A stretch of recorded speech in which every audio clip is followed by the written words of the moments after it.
ఈ నెల 30 నుంచి తెలంగాణ అసెంబ్లీ సమావేశాలు ప్రారంభం కానున్నాయి. 5 రోజుల పాటు అసెంబ్లీ నిర్వహించే అవకాశం ఉంది. కాళేశ్వరం కమిషన్ నివేదికపై అసెంబ్లీలో చర్చించనున్నారు. ఆ తర్వాత తదుపరి చర్యలను ప్రభుత్వం తీసుకోనుంది. దీనికి సంబంధించి మరిన్ని డీటెయిల్స్ మా కరెస్పాండెంట్ నాగేంద్ర సిద్ధంగా ఉన్నారు. నాగేంద్ర, చెప్పండి, ఎప్పుడెప్పుడా ఎదురు చూస్తున్నటువంటి ఒక అసెంబ్లీ సమావేశాలు రానే వస్తున్నాయి. ఈసారి మరి బీఆర్ఎస్ ప్రభుత్వానికి గట్టి దెబ్బే తగలనుందనే అవకాశం ఏమైనా కనిపిస్తుందా ఈ అసెంబ్లీ సమావేశాల ద్వారా?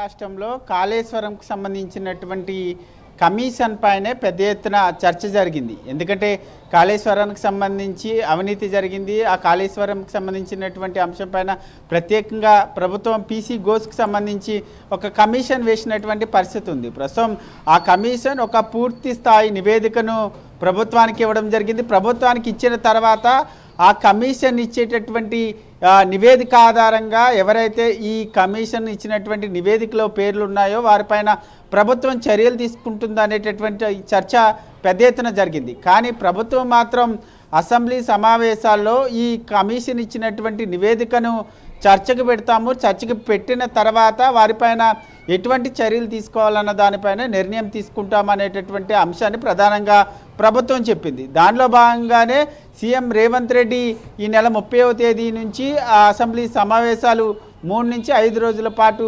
నిర్వహించాలనేటటువంటి నిర్ణయానికి ప్రభుత్వం రావడం జరిగింది. దానిలో భాగంగా ఈ నెల 30వ తేదీ నుంచి అసెంబ్లీ సమావేశాలు ప్రారంభం కాబోతున్నాయి. అసెంబ్లీ సమావేశాలు ప్రారంభమైన తర్వాత మొదటి రోజు ఇటీవల జూబ్లీహిల్స్కి సంబంధించినటువంటి బీఆర్ఎస్ ఎమ్మెల్యే చనిపోవడం జరిగింది. దానికి సంబంధించి సంతాప ప్రకటించిన తర్వాత ఈ అసెంబ్లీ సమావేశాల్లో ముఖ్యంగా పీసీ ఘోష్ ఇచ్చినటువంటి 666 పేజీలకు సంబంధించినటువంటి నివేదికను తెలుగులో అది ప్రకటించడం జరిగింది. తెలుగులో ఆ నివేదికను పూర్తి స్థాయిలో అసెంబ్లీ సభ్యులందరికీ కూడా ఆ నివేదికను ఇవ్వబోతున్నారు. నివేదిక ఇచ్చిన తర్వాత ఆ నివేదికలో ఉన్నటువంటి అంశాలపైన సుదీర్ఘంగా ప్రభుత్వం చర్చించేందుకు సిద్ధమవుతుంది. ఈ నివేదిక పైన బీఆర్ఎస్ వర్సెస్ అధికార పార్టీల మధ్య వాడివేడిగా చర్చ జరిగేటటువంటి అవకాశం అయితే కనిపిస్తుంది. ఎందుకంటే ఇప్పటికే ఒకవైపు పీసీ ఘోష్ ఇచ్చినటువంటి నివేదిక ప్రకారం ముఖ్యంగా ఆ నివేదిక ఆధారంగా బీఆర్ఎస్లో ఉన్నటువంటి కీలక నేతల ప్రమేయం మొత్తం ఉంది. వారి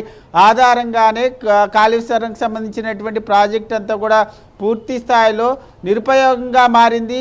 కాళేశ్వరానికి సంబంధించినటువంటి ప్రాజెక్టు కుంగిపోయిందనేది ఆ నివేదికలో స్పష్టం చేసినటువంటి నేపథ్యంలో దానికి ఇప్పటికే కౌంటర్ ఇస్తూ కూడా బీఆర్ఎస్కి సంబంధించినటువంటి అప్పటి ఇరిగేషన్ శాఖ మంత్రి అయినటువంటి హరీష్ రావు ఇప్పటికే పవర్ పాయింట్ ప్రజెంటేషన్లు కానీ అదేవిధంగా ప్రభుత్వం పైన ఘాటుగా వ్యాఖ్యలు చేస్తున్నటువంటి పరిస్థితి. ప్రస్తుతం ఇప్పుడే ఈ స్థాయిలో కౌంటర్లు ఇస్తున్నటువంటి నేపథ్యంలో అసెంబ్లీ సమావేశాల్లో పూర్తి స్థాయిలో ప్రతి శాసనసభ్యుడికి ఈ నివేదిక ఇచ్చిన తర్వాత దానిపైన ఎటువంటి చర్చ జరుగుతుంది, ఆ చర్చలో బీఆర్ఎస్ నేతలు ఏ విధంగా డిఫెండ్ చేసుకుంటారు, అదేవిధంగా కాళేశ్వరం ప్రాజెక్టుకి సంబంధించి ప్రభుత్వం ఏ విధంగా ప్రతిపక్ష పార్టీ నేతల్ని దీంట్లో ఉన్నటువంటి నేతల్ని ఏ విధంగా ఇరుకుని పెడుతుంది అన్న దానిపైన ప్రధానంగా చర్చ జరిగేటటువంటి అవకాశం ఉంది. నివేదిక పైన ప్రధానంగా సభ్యులందరి అభిప్రాయాలను తీసుకున్న తర్వాత కాళేశ్వరానికి సంబంధించినటువంటి నివేదిక ఆధారంగా ఏ విధంగా వారిపైన చర్యలు తీసుకోవాలన్న దానిపైన పూర్తి స్థాయిలో ఒక క్లారిటీ వచ్చేటటువంటి అవకాశం అయితే కనిపిస్తుంది.